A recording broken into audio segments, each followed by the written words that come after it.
Good morning, everybody. This is Becky at Aunt Beck's Creations, and this is hashtag Friday Sews, which is the brainchild of Jen at Today in Jen's Sewing Room.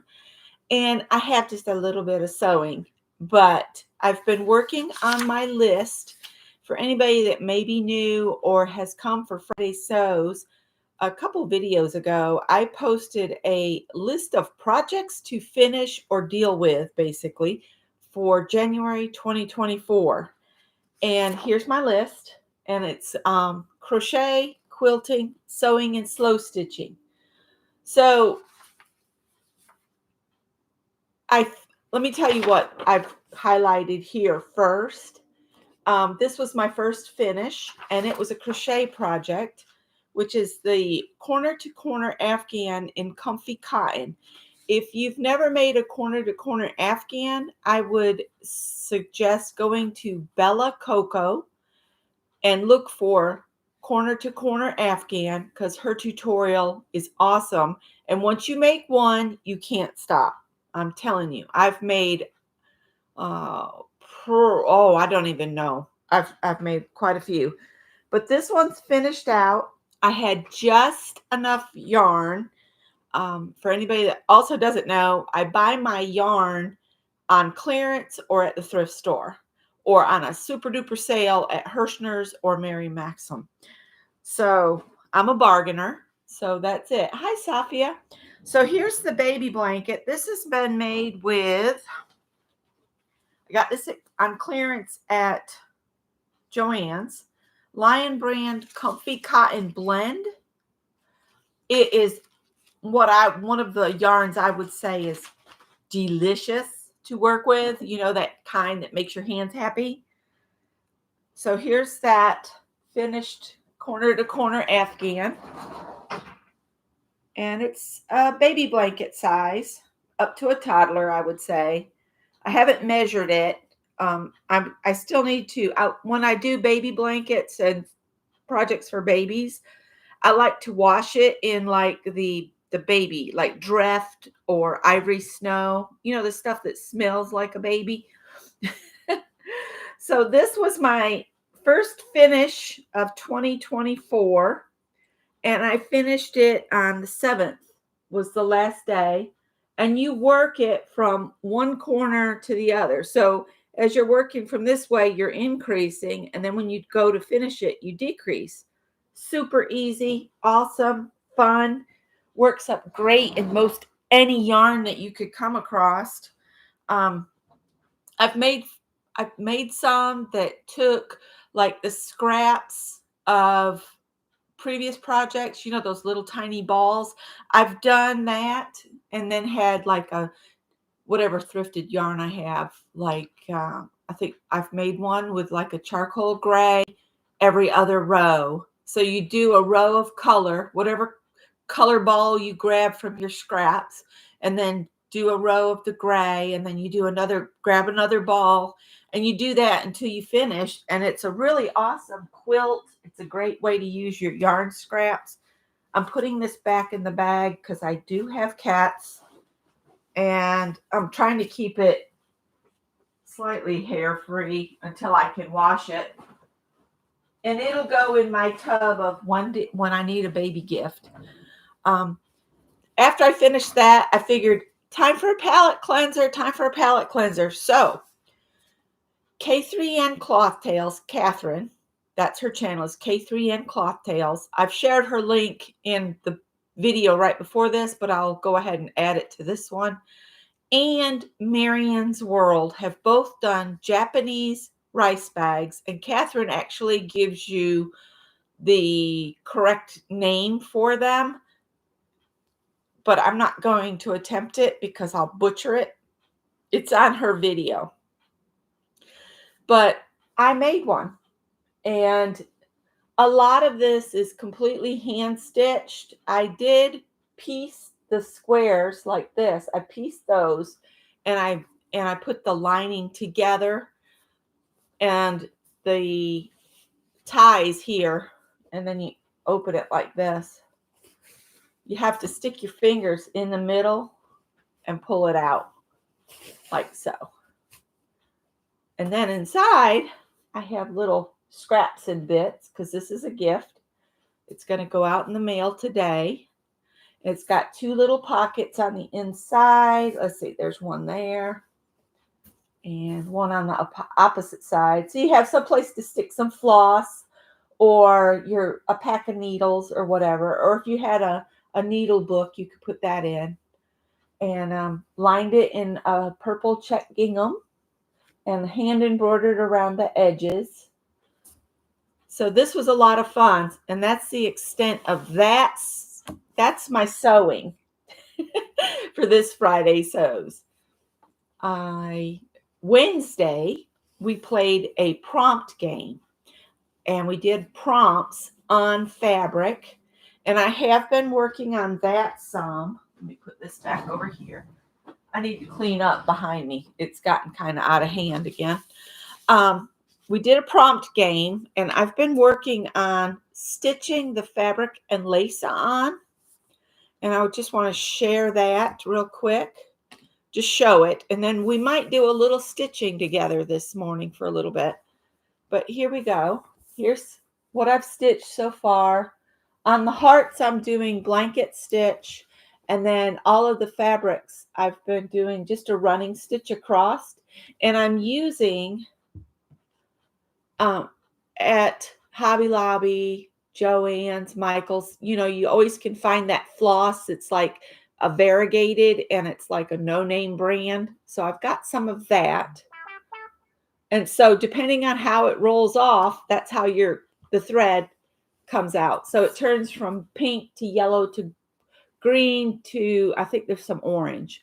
And I did that because those are kind of the colors, that are found in my piece.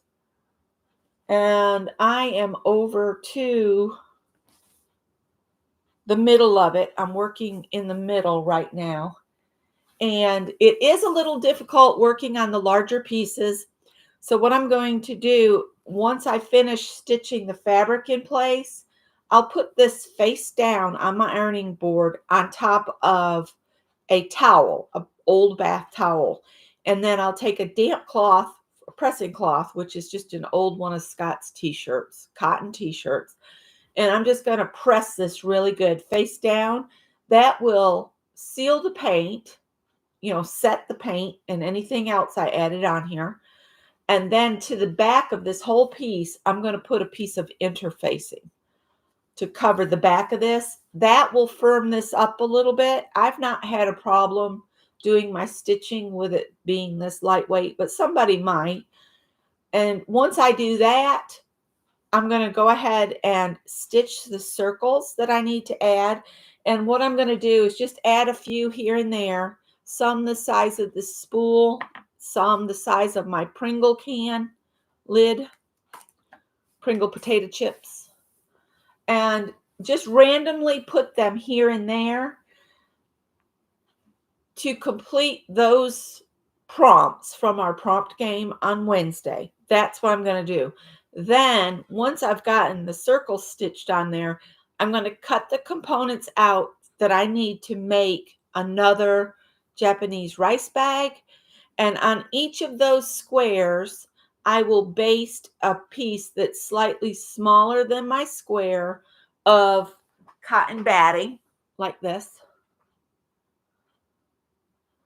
And I will do additional stitching. That's why I said, don't worry about trying to cover the whole surface. There's more to come.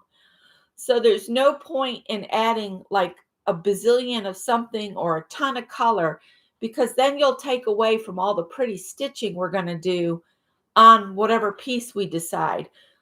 So that's why I said, take it easy until you find out the rest of the project. So I want to continue stitching on this a little bit with you guys this morning, but I have one more project completion that I want to share before I start the hand sewing. That way, if you're only here to see the Friday sews and my project completions, you can go about your day, or if you want to hang around and hand stitch with me for a little while, you can. Yesterday during Craft and Chat, I looked over and I saw a project on one of my red Harbor Freight carts For anybody that doesn't know, I have 2 of the rolling 3-tier red carts from Harbor Freight. They're like $60. They might have gone up. Everything's gone up.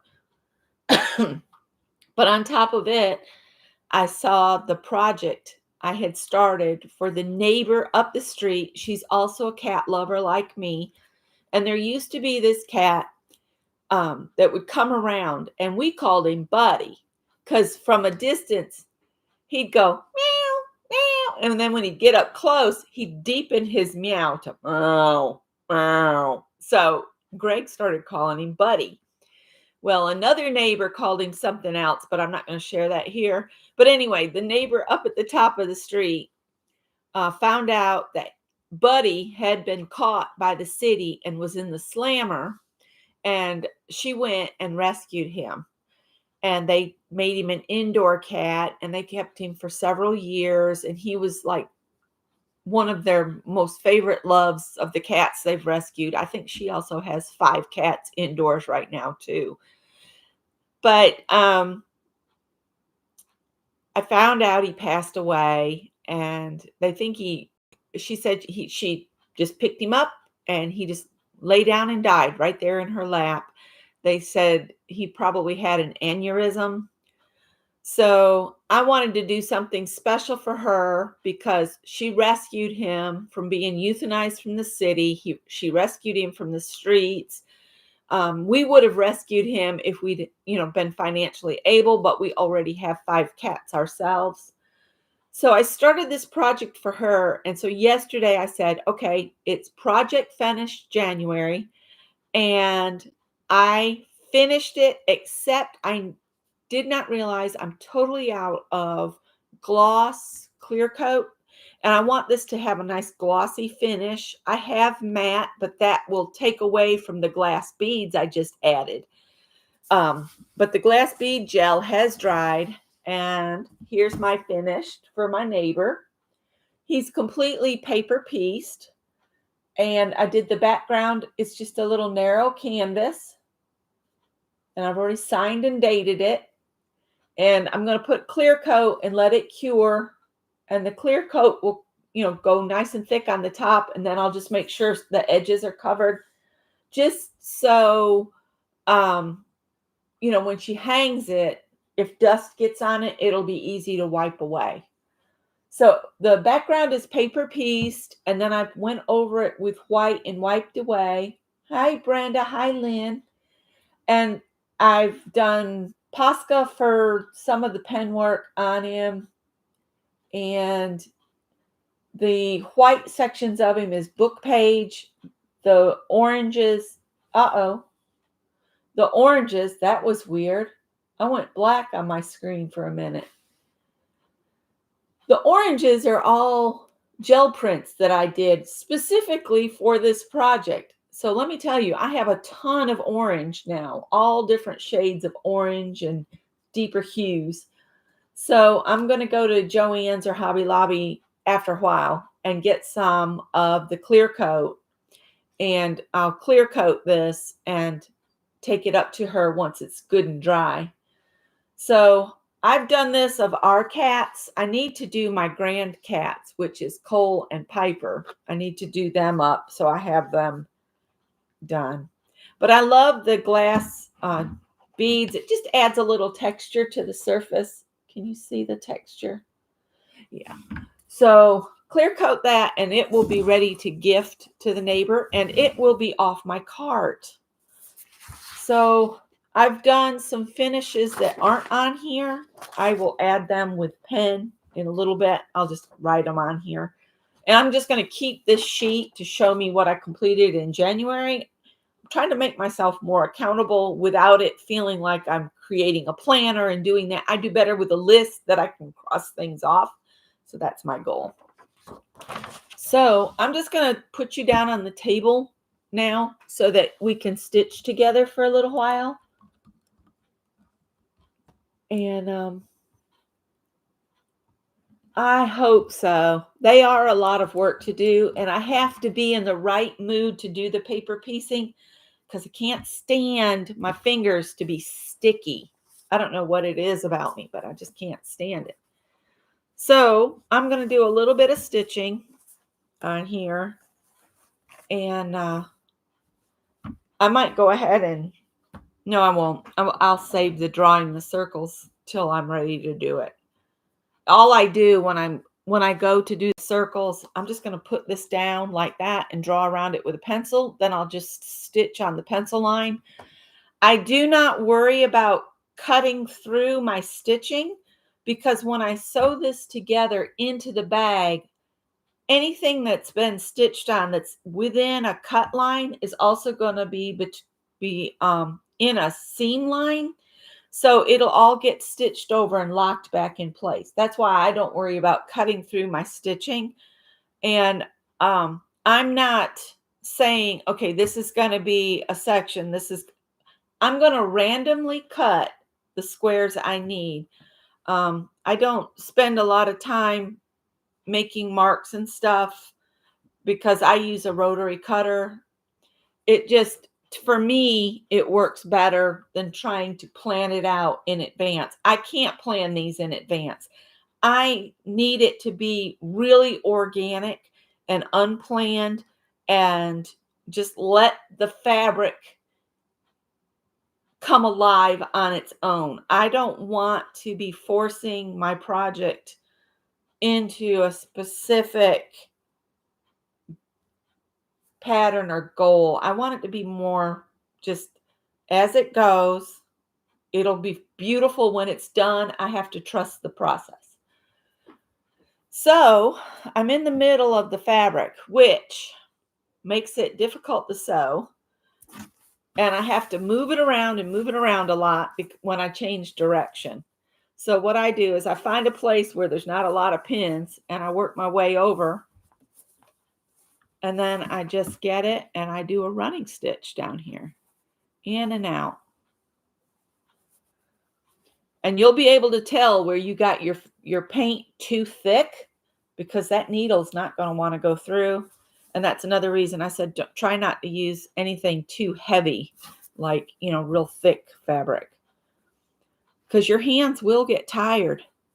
It's better to do lighter weight fabrics, I think, in my book.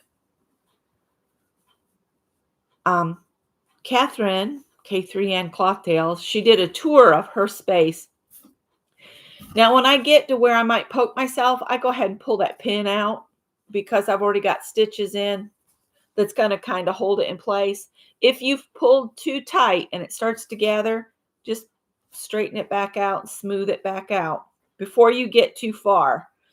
Make sure it's laying flat as you go. And then I shift my hand down a little bit, and I'm just going in and out, running stitches. That's kind of thick where I'm going through, so I'll just do one stitch. You want to pull it so it's just taut, but not so tight that it gathers it. And see, then when I get back over here to the muslin, it's really easy, and I can really travel a long ways. Ouch, got myself. I still get myself. I did not switch these out to safety pins like I thought I would. And then I just smooth it out again. And when I'm doing, let me get the pin cushion. When I'm doing the running stitch, I will actually go off my piece of stitching. So I'll go past the end and down onto the muslin a ways, because I just think that adds interest.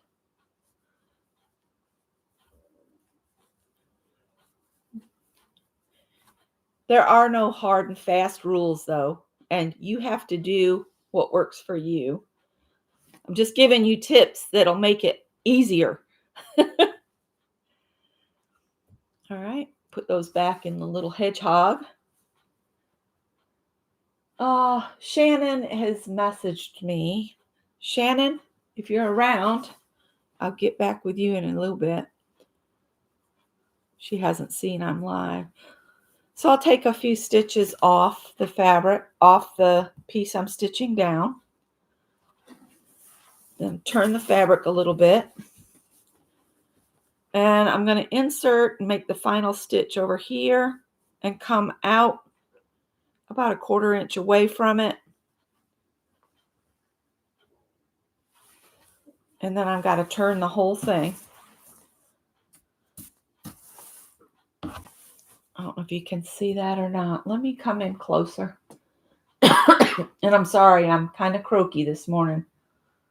We're kind of hoping we're not coming down with something. Scott didn't sleep worth beans last night. Good morning, Mina. I'm finding that the list is I can see it behind me all the time. So that is not what I want. I opened Libre Office. That's not going to help us. Oh, camera control. That's as close as it's going to get. I don't know if anybody else takes fish oil tablets, but every time I do it, it's awful. Burping fish oil is just awful. But it does help with your cholesterol levels. So now I'm trying to go where I had an open space on the first row of stitches. That's where I want my stitch to go this time.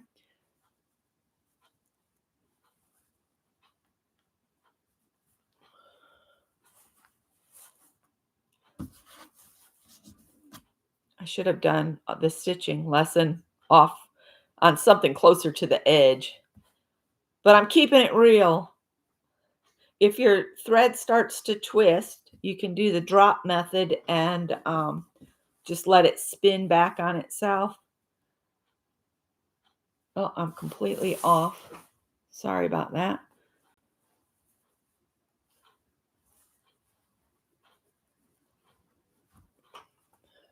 I like to do more than one stitch at a time and then flatten it back out a bit.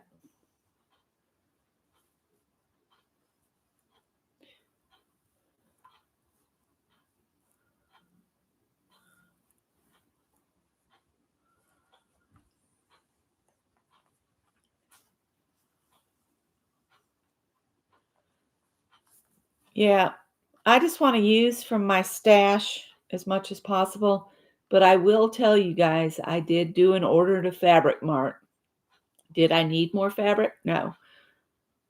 But they were having a really good sale, and I couldn't resist. And I felt like I deserved a little treat. And it's on its way. They said it shipped yesterday, which means it probably didn't really leave their building until today. The label was printed yesterday.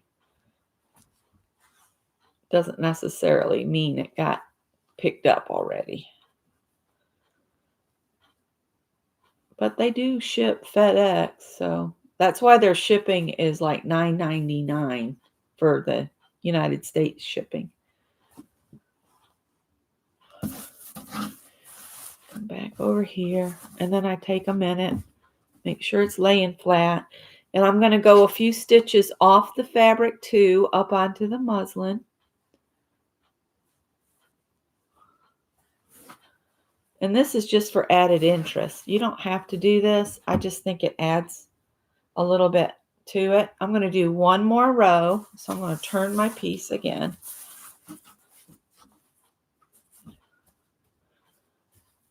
And I'm going to go back in here, come out a little ways from that. And the fabric is all raw edges, and it just adds character to your piece. And just make sure everything's laying smooth. Don't pull, or you'll have a mess.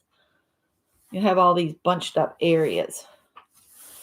So I'm going to turn again.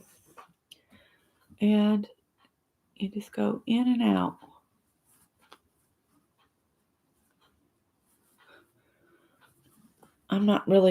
I try to go the opposite of the previous row, and that stitch isn't straight at all, but I'm going to go with it. Proves it's hand stitched, right?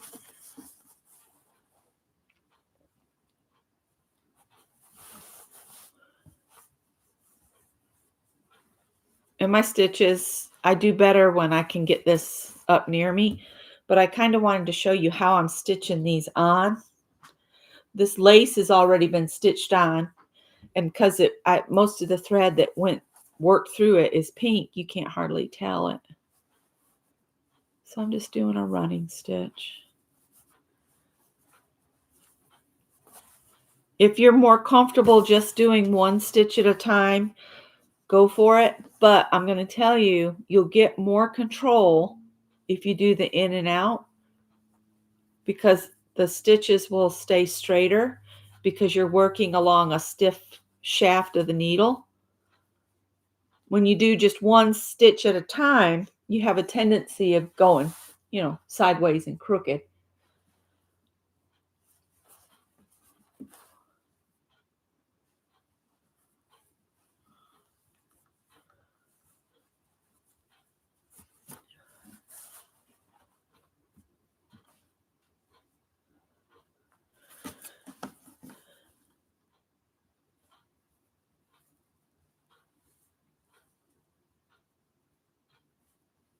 I'm using like DMC thread here. It's a variegated thread, and I'm using just 2 of the 6 strands. You can use pearl cotton if that's what you have. Use what you have. But you can see as I roll this off, it's going to change color. So that went green, yellow, and then I think it's got a little bit of orange there, and then it goes to the bright pink. So it changes color as you use it, which I'm really liking on this project. But you can use any thread you want to. I just went with what I had. And then I'm going to end this one on the back.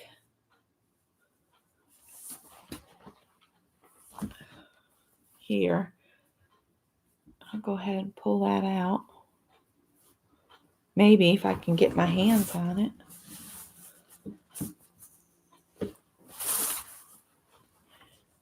Come on. There we go. Making sure it's laying